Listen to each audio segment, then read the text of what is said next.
शांति।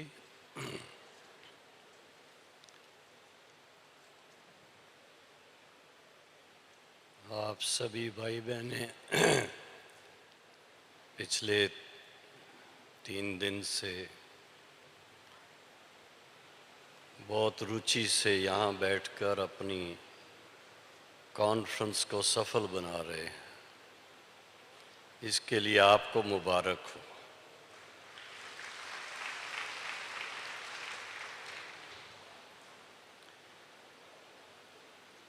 मेघना बहन ने परिचय दिया, वो बहुत भावुक हैं। मैं जो हूँ जैसा हूँ आपके सामने हूँ, इसलिए मैं इनको यही कहता हूँ कि बाबा ने जो मुझे सिखाया वो मैं शेयर करता हूँ। 20 साल की उम्र में जब बाबा के पास आए तो क्या जानते थे हम? दुनिया का तो कुछ पता ही नहीं था, सच्ची पूछो तो। प्रोफेशनल ट्रेनिंग ले ली, इलेक्ट्रॉनिक्स इंजीनियर बन गए, पैसे मिलने शुरू हो गए और उसके बाद मन होता था कि अभी करना क्या है।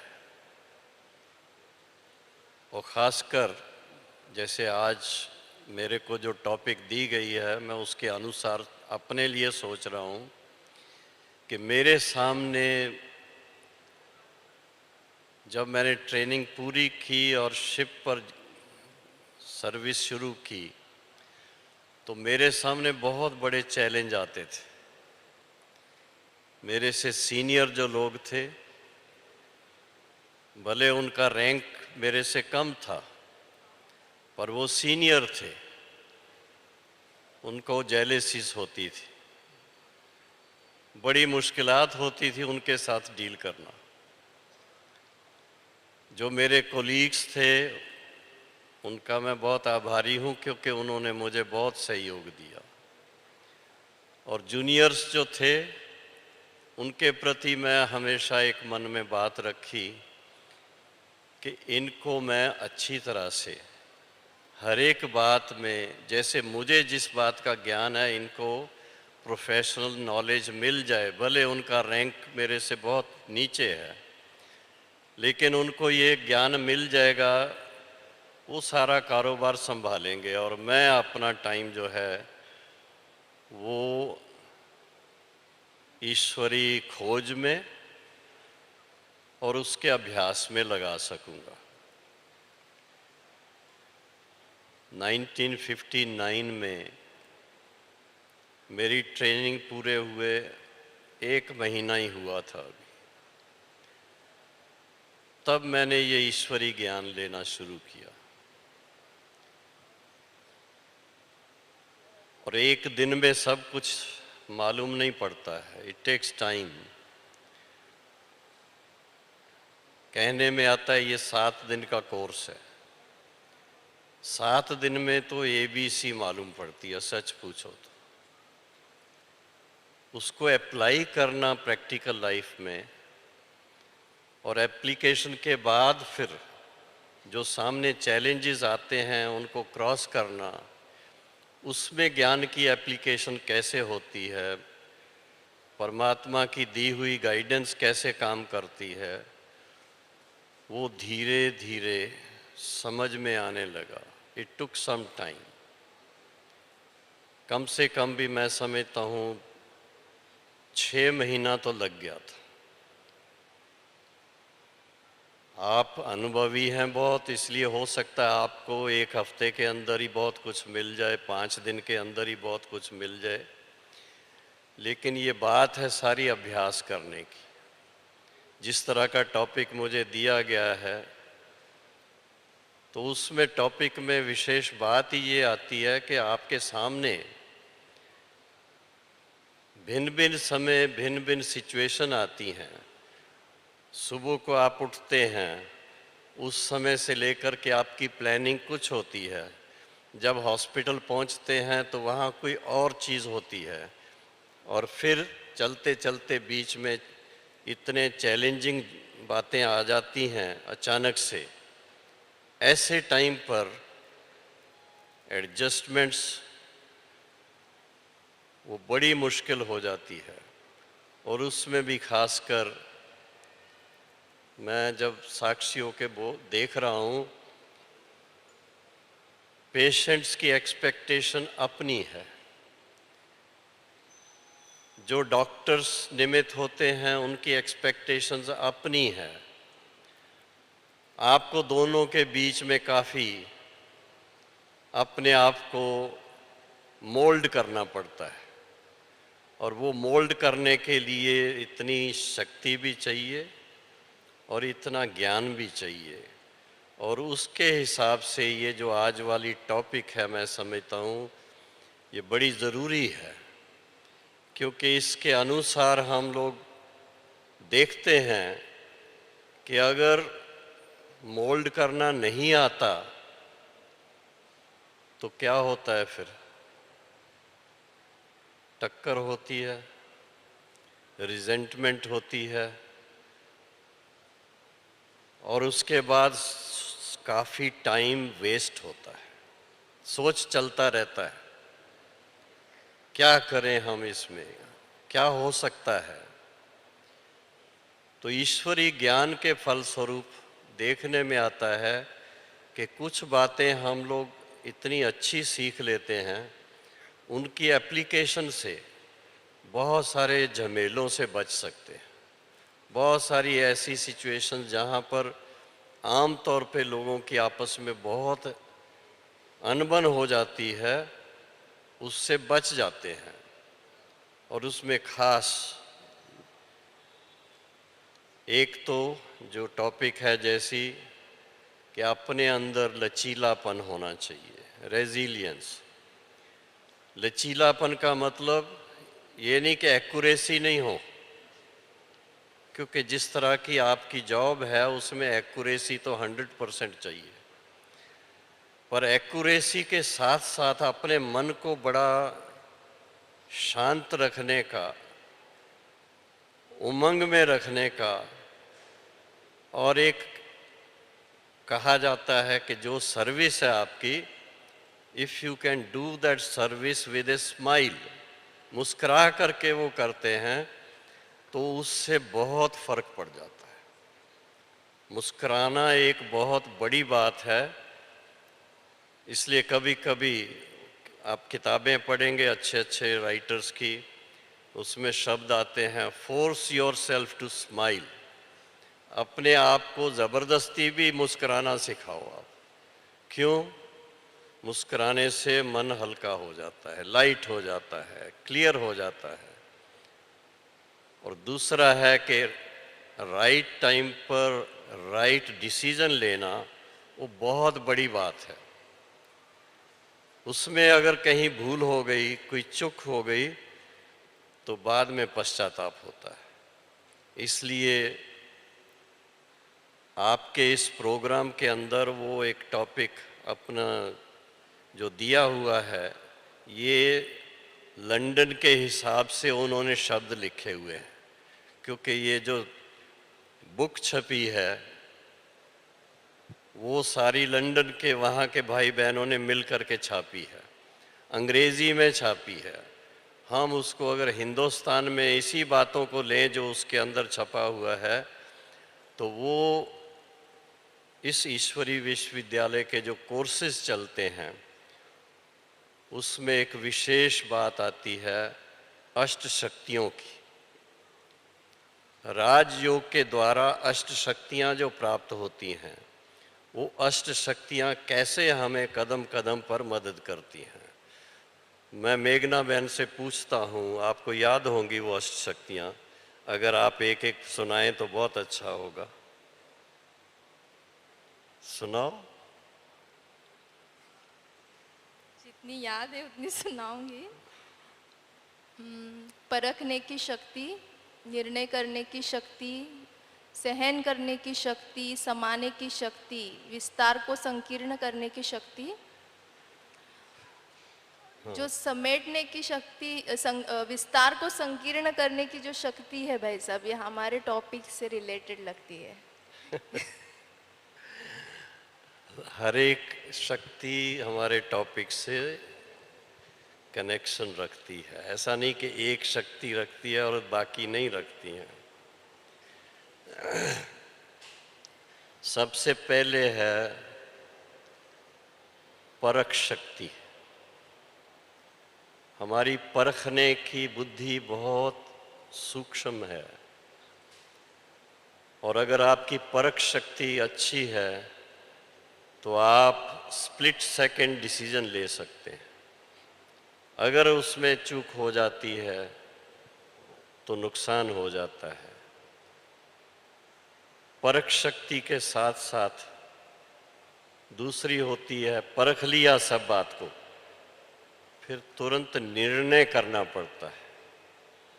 निर्णय शक्ति भी बहुत बहुत आवश्यक है, और निर्णय बड़ा एक्यूरेट होना चाहिए। अगर एक्यूरेसी नहीं है निर्णय लेने में तो भी मुश्किल हो जाती है। कई बार आपके सामने ऐसी सिचुएशन आती है जिसमें कि डॉक्टर एक बात कह के गया है, पेशेंट के रिलेटिव्स दूसरी बात कह रहे हैं, पेशेंट को प्रॉब्लम बढ़ती जाती है। ऐसे टाइम पर क्या करेंगे आप? तो वहाँ आपकी एक्यूरेसी काम करेगी। आपको जो राइट लगता है वो अगर आपने किया तो पेशेंट को भी फ़ायदा होगा, उनके जो भी रिलेटिव्स हैं वो भी खुश होंगे, और डॉक्टर भी कहेगा आपने ये बिल्कुल ठीक किया। ये नहीं कहेगा मेरे पूछे बिना आपने ये क्यों कर दिया, ऐसा नहीं कहेगा। तो निर्णय शक्ति भी बहुत बड़ी शक्ति है, और वास्तव में तो आज के युग में इसकी हर दिन हर सेकंड ज़रूरत रहती है। फिर इसके साथ में है, कई बातें ऐसी हो जाती हैं अपने सामने, कोई ना कोई हमारे कोलीग्स की बातें होती हैं, उसके लिए चाहिए समाने की शक्ति। आपने कुछ देखा ऐसा, कुछ जाना, लेकिन उसको समा देना। क्यों? कोई अगर नेगेटिव बात है उसको आपने वर्णन किया, आपने थोड़ा सा वर्णन किया, वो दूसरे जिसको सुना रहे हैं वो आगे चल के उसको 4 नहीं तो 5 गुना आगे बढ़ाएंगे। कई ऐसी उसके लिए कहानियां हैं कि कहाँ से बात शुरू होती है, थोड़ा धुआं देखा, धुआं से फिर क्या क्या हुआ, आग लगी हुई थी, ये हुआ वो हुआ कुछ भी नहीं है। तो ये बहुत एक एक्यूरेसी उसमें चाहिए अपने सोचने में। और फिर इसके बाद है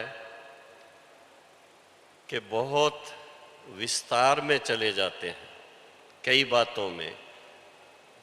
मैं हॉस्पिटल के अंदर था, डॉक्टर्स की आपस में मीटिंग्स होती हैं, केस को डिस्कस करते हैं, इतना लंबा डिस्कशन होता है।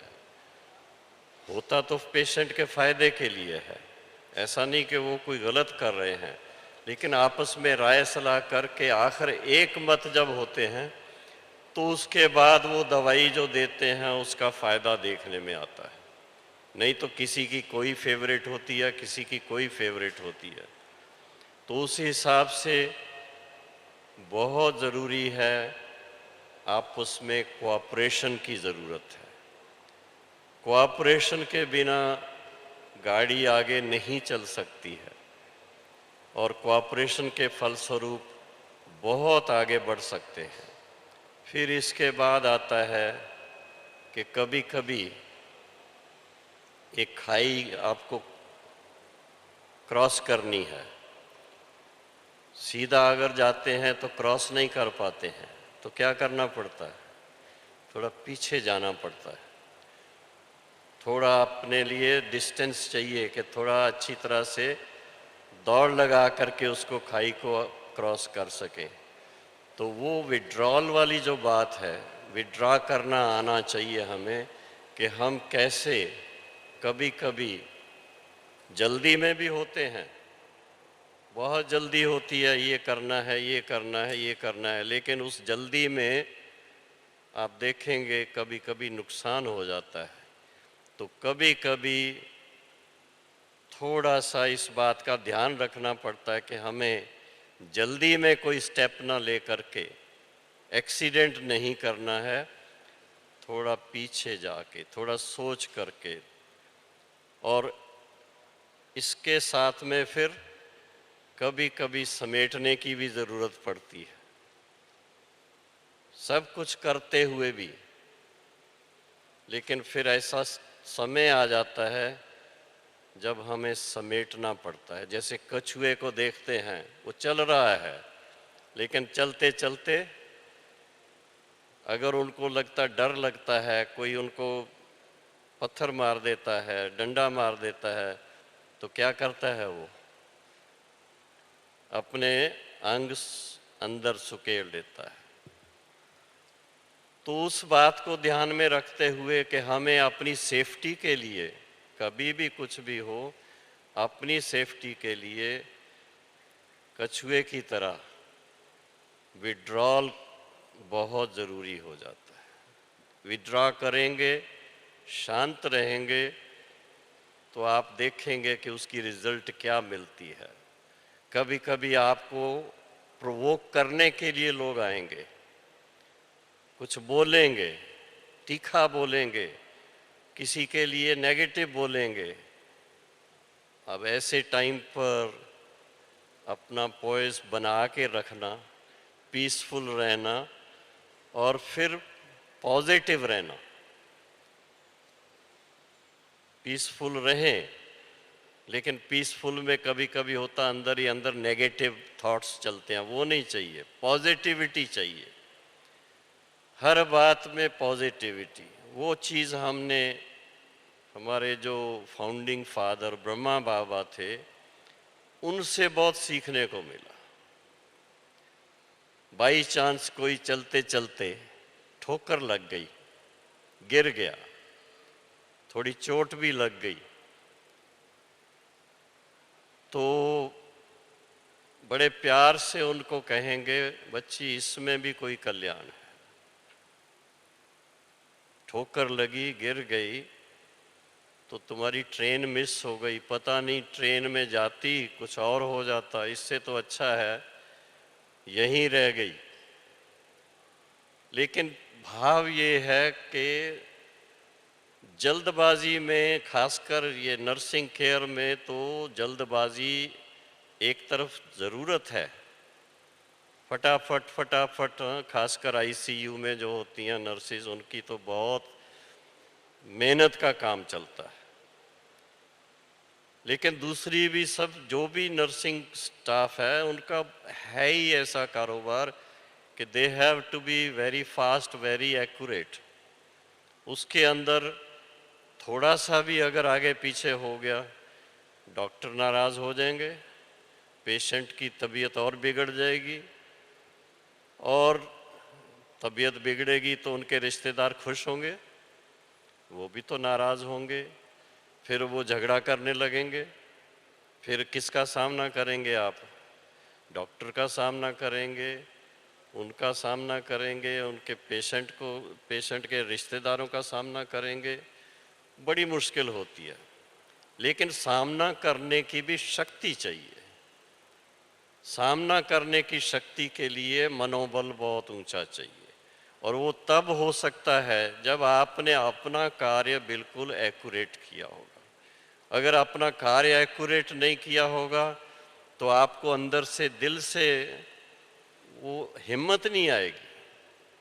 हिम्मत तभी आती है जब आपने अपने हिसाब से बिल्कुल एक्यूरेट काम किया है, और फिर भी अगर कोई ऊपर से कुछ गलत व्यवहार करते हैं तो उनका सामना करना बहुत ज़रूरी है। उस समय कहेंगे भाई कोई बात नहीं, छोड़ दो, ऐसा नहीं है। नहीं तो वो आपका बदनामी करेंगे फिर दूसरी जगह।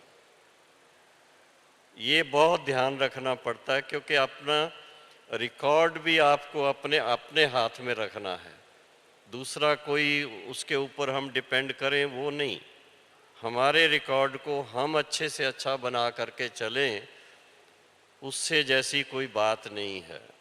तो ये खास मेरे ख्याल में आती हैं बातें कि ये अष्ट शक्तियाँ जो परमात्मा के साथ मन लगाने से हमें प्राप्त होती हैं, वो हमारी डे टू डे लाइफ में बहुत काम आती हैं। और अगर वो अष्ट शक्तियाँ अच्छी, देखो आजकल मैं कल भी बोला था कि यहाँ परसों कि अभी देवियों के दिन आ गए हैं, तो कल से शुरू हुए हैं नवरात्रे। आप लोगों को बड़ी खुशी होनी चाहिए इस बात की कि हमारे दिन आ गए। कौन सी देवियाँ पूजी जाती हैं? जिन देवियों ने समाज की सेवा की हुई है, उनको भिन्न भिन्न रूप से, भिन्न भिन्न नाम से वो पूजा जा रहा है। और अगर आपको ब्रह्मा कुमारी की तरफ से उसकी झांकी देखनी हो तो वो भी आज से शुरू हो रही है। यहाँ पास में ही है, कोई दूर नहीं है। 45 फुट ऊंची झांकी है और उसमें सभी देवियों को बिठाएंगे। और देखो जा कर के वो इतना शिव बाबा के साथ मन लगा के बैठती हैं कि आँख भी आपको झपकते हुए नज़र नहीं आएगी उनकी। ऐसा लगेगा ये तो स्टैचू हैं जैसे, यहाँ है चेतन देवियाँ। लेकिन उन्होंने भी ये अपनी स्थिति कैसे बनाई? जब अभ्यास किया, परमात्मा पिता के साथ मन लगाया, क्योंकि परमात्मा सदा एक रस है। हम आप सभी कभी कभी ऊपर नीचे होते हैं, जैसे हार्ट की वो दिखाते हैं ना, वो वेव्स ऐसे ऊपर नीचे हो सकते हैं। परमात्मा का बहुत ऊंचा स्थान है। कहा ही जाता है ऊंचा तेरा नाम, ऊंचा तेरा धाम। और ऊंचे धाम में रहने वाला वो सदा साक्षी होकर के सब कुछ देखता है। और साक्षी होके देखता है लेकिन चुप नहीं रहता है। जब बच्चों के अंदर देखता है इनमें शक्ति नहीं है, इनको शक्ति की ज़रूरत है, तो स्वयं पधार कर, स्वयं इस धरा पर आकर फिर हम बच्चों को, हम आत्माओं को बहुत सहज रास्ता दिखाता है। इसलिए उसका नाम ही दिया है सहज ज्ञान सहज राजयोग। सहज, सहज माना जो स्वाभाविक है, नेचुरल है, मुश्किल नहीं है। उस रास्ते से थोड़ा सा कोई एक्सपोज हो जाए, मैं समझता हूँ उसका जीवन सफल हो जाएगा। हर एक चाहता है कि मनुष्य जीवन जो हमें मिला है, इसमें हमें मोक्ष शब्द तो मैं नहीं कहूँगा, लेकिन जीवन मुक्ति प्राप्त हो जाए। वो प्राप्ति कैसे हो सकती है? प्राप्ति होने का तो एक ही तरीका है कि एक तो स्वयं को पूरा ठीक से पहचान लें, अपनी आइडेंटिटी जो है उसको ठीक से जाने। एक आइडेंटिटी है आपको एज ए प्रोफेशनल, लेकिन प्रोफेशनल के साथ साथ आपकी दूसरी आइडेंटिटी जो है कि आप एक परमात्मा की अति प्यारी संतान आत्मा हो। हर आत्मा में वही गुण हैं जो पिता परमात्मा में है। बाप ने वर्षे में वही गुण दिए हुए हैं, वही शांति, वही पवित्रता, वही प्रेम, वही आनंद। ये सब जो भी गुण हैं परमात्मा के, वो हम सब आत्माओं को वर्षे के रूप में दिए हुए हैं। लेकिन चलते चलते लाइफ आफ्टर लाइफ थोड़ा भूलते गए। फिर भी आप देखेंगे कि आज भी अगर देखें, कलयुग का कौन सा समय चल रहा है? कलयुग चल रहा है ना, सतयुग तो नहीं है। तो कलयुग के ऐसे समय पर जबकि चारों तरफ मायावी वातावरण है, मेटीरियलिस्टिक माइंडेड लोग हैं सब लोग, ऐसे टाइम पर भी आप बहनों भाइयों को अंदर से आया कि हम ब्रह्मा कुमारी ईश्वरी विश्वविद्यालय में जाएं, वहाँ जा कर के कुछ मेडिटेशन सीखें, वहाँ से कुछ ज्ञान की बात सीख करके आएं। तो तो ये क्या सिद्ध करता है? ये सिद्ध करता है कि आपके ओरिजिनल जो संस्कार हैं, वो संस्कार हैं ही वास्तव में पिता के समान, परमात्मा पिता के समान वो संस्कार हैं। उनको फिर से जागृत करना है, और जितना जितना उनको जागृत करेंगे, जितना उसके अनुसार अपने जीवन को ढालते जाएंगे, तो आपका मनोबल बढ़ता जाएगा, आपका आत्मिक बल बढ़ता जाएगा, आपका सशक्तिकरण होता जाएगा। आजकल कई सशक्तिकरण की स्कीम्स लोग निकालते हैं, हमारी गवर्नमेंट बहुत निकालती है, इसको सशक्तिकरण करना, उसको से, उससे कोई सशक्तिकरण नहीं होता है। 4 पैसे बांट दिए उससे कुछ नहीं होता है। लेकिन अपने जीवन के अंदर ऐसे मूल्य, प्रिंसिपल्स वो धारण करने, जिससे कि एक व्यक्ति अपने आप अपने जीवन की वैल्यू को समझे, अपने सोमान में वापस आकर के रहे, और उस सोमान के अनुसार फिर दूसरों की भी सेवा कर सके। दूसरों की सेवा करने से आपने कईयों के मुख से सुना होगा, खासकर जो आपका प्रोफेशन है उसमें सिर्फ पैसे कमाने के लिए नहीं है, सबकी दुआएं भी साथ में मिलती हैं। और दुआओं के कारण आप देखेंगे कि आपको जितनी अंदर से खुशी रहती है, जितनी शांति रहती है, वो दूसरे दुनिया के लोगों को इतनी नहीं रहती है। लेकिन एक ही चीज़ है, कंपटीशन, कट थ्रोट कंपटीशन जहाँ होता है वहाँ पर प्रॉब्लम आ जाती है। तो क्या ये पॉसिबल होगा कंपटीशन में हेल्दी कंपटीशन हो जाए, एक दो को देख करके आगे बढ़े, एक दो से प्रेरणा लें, ये नहीं कि ये आगे चली जाएंगी तो मैं पीछे रह जाऊंगी, इस तरह से नहीं होना चाहिए। बल्कि अगर आप किसी को आगे करते हैं तो आप उससे भी आगे चले जाते हैं। ये भी प्रैक्टिकल देखने में आता है।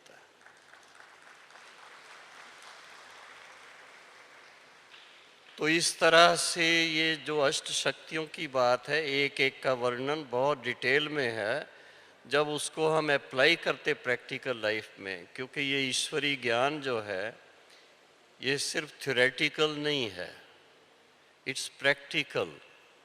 जैसे हम लोग अप्लाइड मैकेनिक्स और अप्लाइड मैथमेटिक्स, अरिथमेटिक्स पढ़ते थे, इसी तरह से ये अप्लाइड स्पिरिचुअल साइंस है। स्पिरिचुअल साइंस की एप्लीकेशन जो है जीवन में, वो हर कदम पे हमको मदद करती है। और सबसे बड़ी बात तो ये है, एक प्रोफेशनल के नाते से आप पेशेंट को देखते हैं, एक साइड वो है, और दूसरी साइड क्या है, आत्मिक दृष्टि से किसी को देखना कि ये आत्माएं हैं जिन पेशेंट्स की मैं सेवा कर रही हूँ, ये मेरे परम पिता परमात्मा के ही बच्चे हैं, इनकी सेवा के निमित्त मैं यहाँ पर हूँ। इनकी सेवा करेंगे तो परमात्मा पिता भी मेरे से बहुत खुश होगा। ये खास बात अपने दिल में रखने की ज़रूरत है। तो जितना जितना आप उस भावना से काम करते हैं, मैं समझता हूँ उतना आपके मन में खुशी भी रहेगी, शांति भी रहेगी, आनंद भी रहेगा, और लचीलापन भी अपने आप आ जाता है। फिर नहीं तो थोड़ा आगे बढ़ते हैं, थोड़ी रिस्पॉन्सिबिलिटी बढ़ती है, तो रिस्पॉन्सिबिलिटी के कारण स्ट्रेस बढ़ जाती है। और स्ट्रेस जिसको होगी, एक चीज़ आप मान के चलिए, अगर आप स्ट्रेसफुल हैं तो आपकी डिसीजन मेकिंग को वो ज़रूर अफेक्ट करेगा।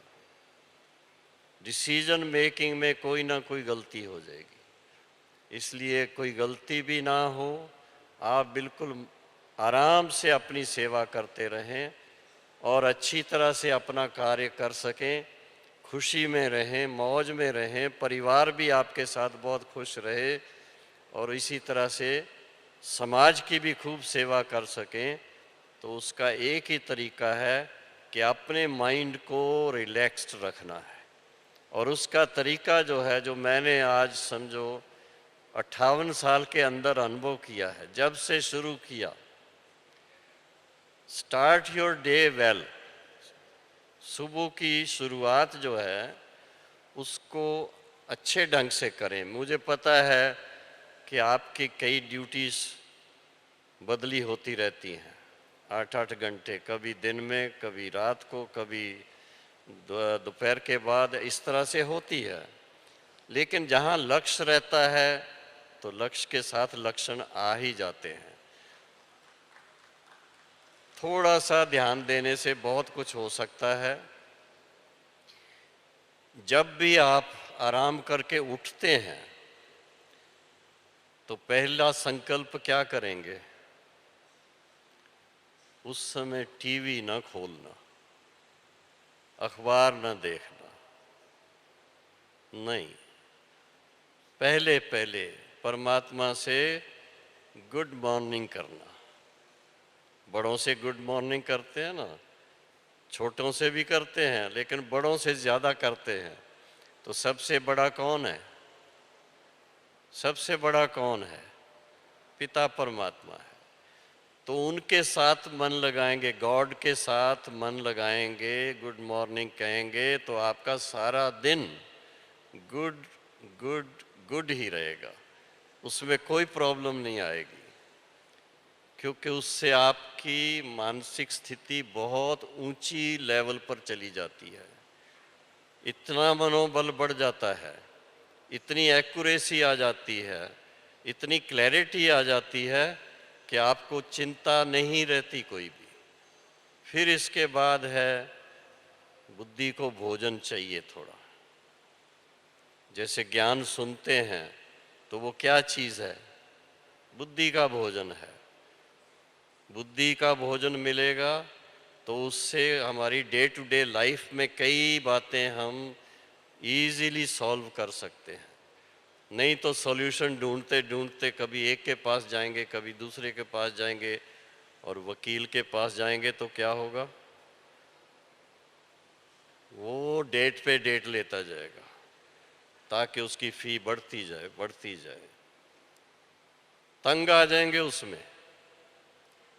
इसलिए थोड़ा सा इस बात का ध्यान रखें कि एक तो अपने लिए कोई झमेला ना आप क्रिएट करें, किसी से दुश्मनी, किसी से जेलेसी, उस बात को अवॉइड करें। और कैसे कर सकते हैं? एक ही उसके अंदर छोटी सी बात अप्लाई करें, ये आत्मा शिव बाबा के बच्चे हैं, इनको ज्ञान नहीं है, मुझे तो ज्ञान है, मैं तो इनके लिए शुभ चिंतक बनूं, मैं ऐसा काम नहीं करूं जो मैं इनको दुख दूं, क्योंकि जो दुख देता है तो उसको रिटर्न में क्या मिलता है? कोई दुख देगा तो रिटर्न में सुख मिलता है? नहीं। To every action there is equal and opposite reaction. वो सब ऐसी ऐसी बातें जो हैं प्रैक्टिकल में अपने लाइफ में अप्लाई करें। तो इसलिए सवेरे सवेरे अपने मन को शक्तिशाली बनाए रखने के लिए ईश्वरी ज्ञान की कुछ बातें पढ़ लें या सुन लें। आजकल तो देखिए मॉडर्न जितने भी तरीके हैं, टीवी के द्वारा है, दूसरे ये रेडियो के द्वारा है, तो आपको पता लगता है कि हमें अपने जीवन में पॉजिटिविटी लाने से कितने फ़ायदे हो सकते हैं। पॉजिटिविटी हम सबका स्वधर्म है। वास्तव में हम सब आत्माओं का स्वधर्म है ही शांति, सब आत्माओं का स्वधर्म है ही पवित्रता, सब आत्माओं का स्वधर्म है ही प्रेम, सब आत्माओं का स्वधर्म है ही आनंद। ये थोड़ा अपने स्मृति में सुबह सुबह ले आएंगे तो सारा दिन शांति में जाएगा, प्रेम से जाएगा, आनंद में जाएगा, खुशी खुशी। और वो एनर्जी आपको अंदर अंदर परमात्मा से मिलती रहेगी। कितनी भी सेवा करेंगे थकेंगे नहीं। और अगर नहीं इस तरह से हम चलते हैं तो आप देख रहे हैं कि जब ड्यूटी पूरी होती है शाम को या दोपहर को, उसके बाद क्या कहते हैं घर जाके, भाई मैं एग्जॉस्ट हो गई, बिल्कुल आज थक गई, आज बहुत ऐसा हो गया, ऐसा हो गया। तो ऐसी बातें ना आए आपके सामने, सदा खुश रहें, मौज में रहें। उसको हम लोग बड़ी सिंपल से शब्दों में कहते हैं, शिव बाबा की याद में उड़ते रहें और दूसरों को भी उड़ाते रहें, बस ये काम करना है। तो जितना ऐसे लक्ष्य रखेंगे तो सारी समस्याओं का हल हो सकता है। और एक मेरे अपने अनुभव की जो बात है, हमें कई बार जो सीनियर होते हैं, जब भी तो जूनियर्स के बारे में कोई आकर के कंप्लेंट करता है, तो हम उसके अनुसार अगर बायस्ड हो जाते हैं किसी के कंप्लेंट करने पर, जैसे ही वो व्यक्ति सामने आएगा तो उनको उसी नज़र से देखेंगे। लेकिन इसमें चाहिए आपको साक्षीपन रखना। किसी ने कोई बात सुनाई, सुन ली, और उनको इतना ही कहना है कि भाई ठीक है, इसका मैं पता करूंगी, इसका पता करूंगा। फिर वो बात जिसकी है उसके साथ जब बात करेंगे तो वो अपनी बात सुनाएगा, जिससे आपको आइडिया मिलेगा कि जिसने आपको फीड किया पहले, उसने राइट किया या रॉन्ग किया। And then you can decide क्या करना चाहिए। और करने के लिए भी हमारे पास तो जो यहाँ की बातें हैं मैं आपको बताऊं, पनिशमेंट की कोई बात नहीं करते हम, लेकिन रिफॉर्म करने की बात ज़रूर करते हैं। रिफॉर्म करने के लिए उनको रास्ता बताएंगे, थोड़ा उनको विशेष ध्यान देंगे कि भाई आप थोड़ा मेडिटेशन ज़्यादा करो, क्योंकि हमें फाउंडिंग फादर ने ये बताया कि जब आप 8 घंटा सारे दिन में, हाँ 8 घंटा आराम करो, 8 घंटा ड्यूटी करो, और 8 घंटा बाकी जो है वो उस समय आपका मन परमात्मा के कारोबार में रहे, उनके साथ लगा रहे, तो आप 8 घंटा अगर अपने लिए सोचते हैं, होगा नहीं, ये मैं पहले से बता देता हूँ। आप नोट करना शुरू करेंगे, मुश्किल से 1 या 2 घंटा ही होगा, लेकिन धीरे धीरे लक्ष्य रखने से बढ़ता जाता है। तो जितना आप अपने ऊपर अटेंशन देंगे, तो क्या कहेंगे, सो परिवर्तन, सो परिवर्तन से विश्व परिवर्तन होता है। हम अगर अपने में परिवर्तन ले आएंगे, हमें देख करके दूसरे अपने आप चेंज हो जाते हैं। हमें किसी को ज़्यादा बोलने की ज़रूरत नहीं पड़ती है। और बोलना भी हो, हमने बाबा को देखा, ब्रह्मा बाबा को, कोई भी बात होती थी तो बाबा 1 या 2 शब्दों में हम लोगों को कहते थे, अच्छा बच्चे आगे के लिए ध्यान रखना। अब आप सोचिए इसमें कितना टाइम लगता है, लेकिन उसके कारण हमारी फेथ बाबा में इतनी रही, कभी भी कोई ऊंचाई निचाई हुई, फट जाके बाबा के सामने सुना देना, हल्के हो जाना, और फिर उसके बाद बाबा ने जैसे कहा। हाँ, अगर थोड़ी भूल कोई ज़्यादा हुई है तो बाबा कहेगा, बच्चे 8 दिन के लिए योग भट्ठी करो, खास तपस्या करो, ताकि ये संस्कार मिट जाए। अब ये चीज़ एक आपको थोड़ी सी नई लगेगी कि जो पुराने संस्कार हैं, किसी के गुस्से के संस्कार होते हैं, किसी के रूठने के संस्कार होते हैं, वो संस्कार वैसे कहें हम रोज़ वो लिखेंगे, आज से मैं रूठना बंद कर दूंगी, अगले दिन देखो तो फिर रूठी हूँ। आज से मैं गुस्सा करना बंद कर दूंगी, फिर गुस्सा कर रहे हैं। लेकिन इस चीज़ को रियलाइज कर लें कि हम परमात्मा के बच्चे कहीं पर भी हैं तो एक सैंपल रूप में हैं, तो सैंपल को देख करके तो परमात्मा को लोग पहचान पाएंगे। तो इसलिए हमें अपने आप पर इतना ही अटेंशन रखना है कि अपने मूड को बिल्कुल कैसा रखना है, हाँ मूडोमीटर कैसा होना चाहिए, बिल्कुल एकदम खुशनुमा होना चाहिए। और खुशनुमा का एक ही तरीका है, वो शब्द आते हैं संस्कृत के, परमात्मा कहते हैं मन मना भव। मन मेरे साथ लगाओ तो परमात्मा के साथ मन लगने से हमेशा लाइट रहेंगे, रिलैक्स्ड रहेंगे, खुश रहेंगे। मन खुश रहेगा तो जीवन भी खुशनुमा रहेगा। जीवन खुशनुमा को देख करके दूसरे सीखेंगे। यू विल बिकम, जैसे आप नर्सिंग केयर के अंदर माने जाते हैं कि भाई आप जैसे फरिश्ते हैं, इसी तरह से फरिश्ते प्रैक्टिकल में और हो जाएंगे कि साथ में शांति का भी, प्रेम का भी, आनंद का भी हर एक को आप अपने मुस्कुराने से सिखाते जाएंगे। तो इन्हीं शब्दों के साथ मैं समझता हूँ जो मेरी विषय थी मैंने काफ़ी हद तक उसको कवर किया है। हो सकता है कुछ रह भी गया हो, लेकिन अभी टाइम है मेरे पास 10 मिनट। अगर आपको किसी को कोई प्रश्न पूछना हो तो मेरे को चिट्ठी लिख के भेज दें, और नहीं तो हम मेडिटेशन करके पूरा कर देंगे। आपको 5 मिनट पहले छुट्टी दे देंगे ताकि आप थोड़ा फ्रेश अप हो सको नेक्स्ट टॉपिक के लिए। ओम शांति। किसी का कोई क्वेश्चन है? अगर है तो हाथ उठाइए,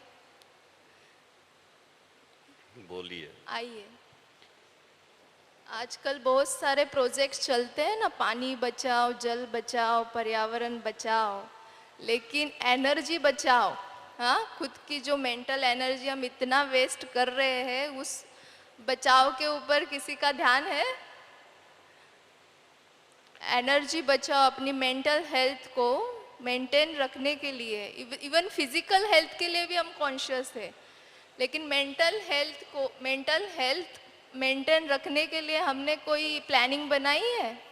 तो वो प्लानिंग हमें शिव बाबा राजयोग के द्वारा सिखा रही है, क्योंकि energy always flows from higher to lower, और परमात्मा ये सबसे सुपर एनर्जी है, सुप्रीम एनर्जी। अगर उनसे मन लगाएंगे तो ऑटोमेटिक, जो भाई साहब बोल रहे थे कि अष्ट शक्तियाँ जो हमारे चैलेंजिंग लाइफ को कंफर्टेबल और सहज बनाने के लिए बहुत ज़रूरी है। और आज हम देखते हैं भाई साहब 78 ईयर्स के हो गए हैं, फिर भी उनके फेस में कितना चार्म है।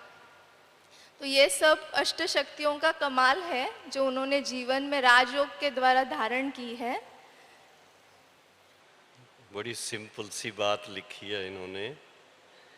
अगर हम कुछ लिखते हैं तो उसको फाड़ दें, क्या फाड़ दें या जमा करके रखें? हम तो कहते हैं कि रोज़ का रोज़ इरेज करते जाओ। उसका तरीका बता देता हूँ। जो भी आपके लिखने की कोई बात हो, पहली बात है किसको लिख रहे हो?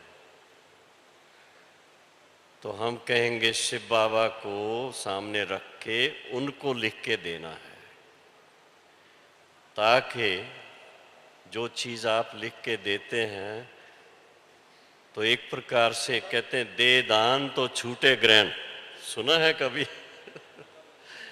तो ये आप शिव बाबा को दान दे दो। जो चीज़ आपके काम की नहीं है, आपको किसी को गुस्सा आ जाता है, कोई दूसरी बातें आ जाती हैं, तो उसका एक ही तरीका है, एक तो वो दे देने का शिव बाबा को, और दूसरा है फिर के मनोबल को बढ़ाना पड़ता है। कई बार ऐसा होता है कि हम उमंग में आकर के छोड़ना चाहते हैं, लेकिन पुराने संस्कार आदत के वो फिर से गड़बड़ कर देते। तो उसके लिए ये तरीका है परमात्मा पिता को सन्मुख देखते हुए जैसे लिख के देने का। भले आप फाड़ दो उसको बाद में, उसकी कोई बात नहीं है। आपने दिल से पिता परमात्मा के सामने अपनी बात रख दी तो उनको पहुंच जाती है वो। फिर जब कभी आने लगे दोबारा गुस्सा, तो बाबा आ जाएगा बीच में, शिव बाबा बीच में आ जाएगा।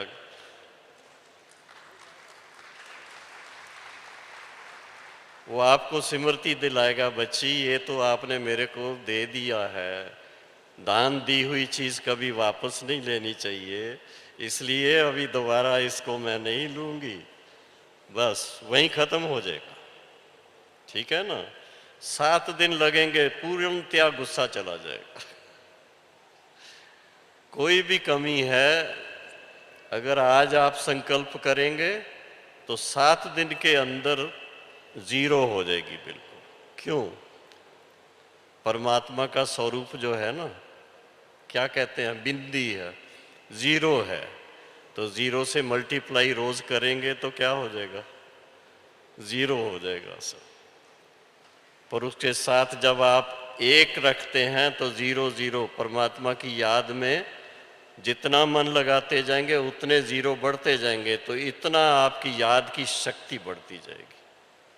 दोनों साइड है, एक तरफ पुराना हिसाब खत्म करना, दूसरी तरफ मनोबल को बढ़ाने के लिए परमात्मा की याद को बढ़ाते जाएंगे, तो आपके अंदर वो शक्ति इतनी हो जाएगी कि आप कभी भी रॉन्ग स्टेप नहीं लेंगे अपने लाइफ में। ये थोड़ा प्रैक्टिकल क्वेश्चन है, बहनों के सामने डिफिकल्टी आती है। कहते युगल में से एक ही ज्ञान में चलता है, कहना चाहिए चलती है, तो क्या करें? पति देव इसमें नहीं मानते तो अपने को इससे कैसे बचाएं? आप बचाओ नहीं अपने आप को, उसको साथ लेकर के यहां आ जाओ। गाड़ी के दोनों पहिए साथ चलने चाहिए, हम क्यों इतना डरते हैं?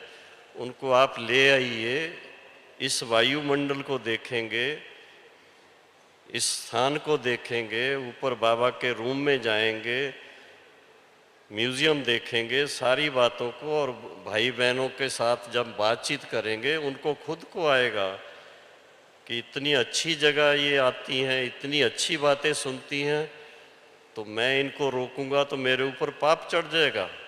वो उसी दिन से आपसे भी आगे जाने लगेगा। ऐसे कई केस देखे हैं, बहुत प्यार से बहनें ले आती हैं पति को, साकार बाबा के सामने भी ऐसे मैंने देखा है, उनके सामने ले आते थे तो बाबा उनको बहुत प्यार से दृष्टि दे करके पूछते थे, बच्चे पवित्र रहेंगे? तो बच्चे जब सुना बाबा के मुख से इतना प्यार उसके अंदर, बोला जी बाबा आप कहेंगे तो मैं ज़रूर रहूँगा।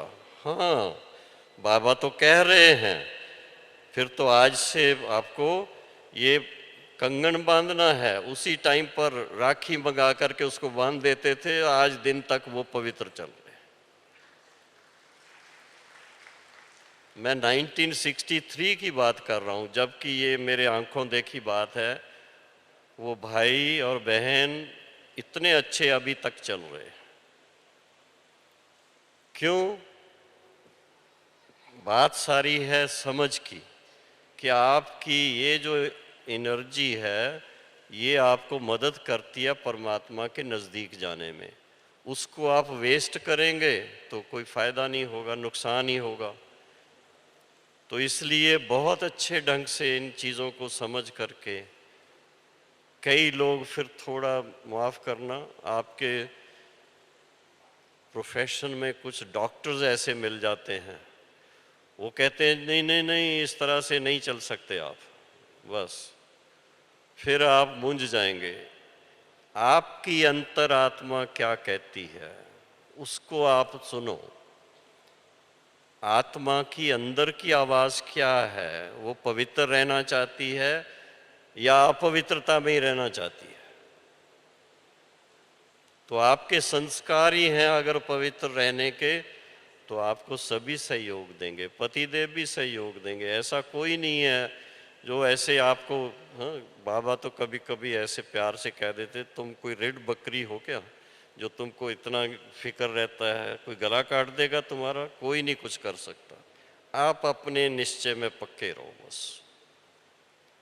हाँ और एक जी। क्वेश्चन है भाई साहब कि जब हम रिएक्ट नहीं करते हैं, चुपचाप सुनते रहते हैं, तो सामने वाला हम पर हावी हो जाता है और उस कमज़ोरी समझकर, हमारे चुप रहने को कमज़ोरी समझकर नाजायज़ फ़ायदा उठाता है। इसका जवाब डॉक्टर प्रताप देंगे।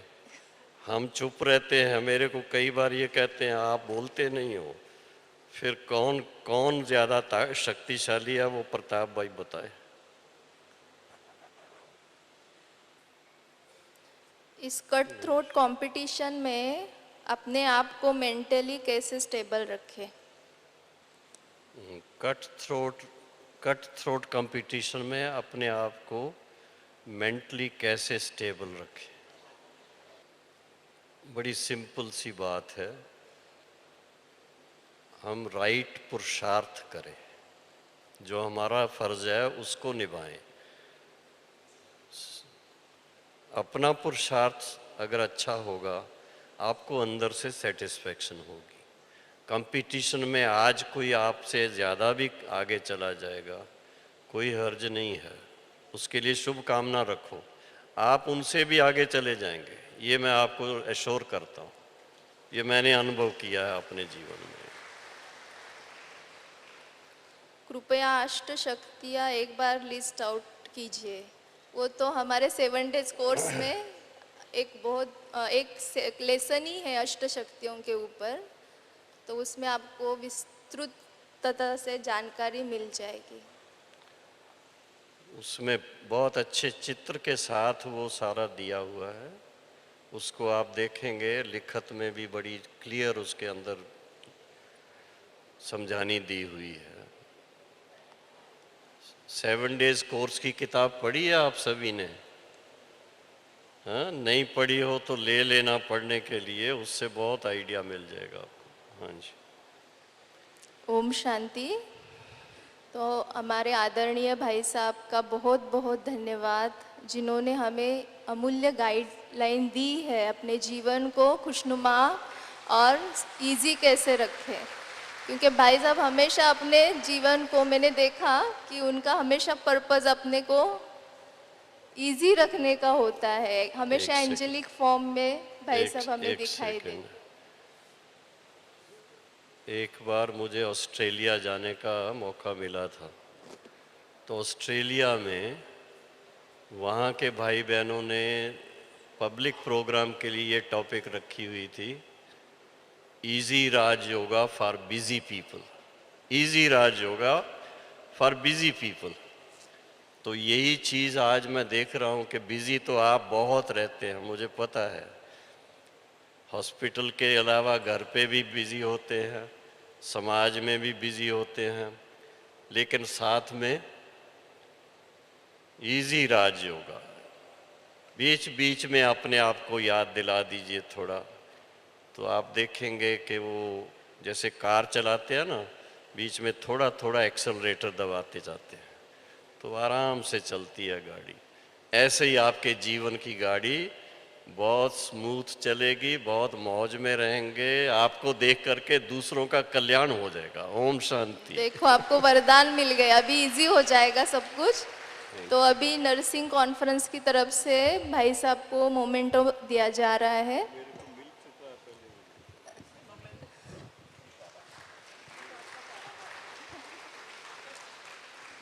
तालियां बजाते रहिए।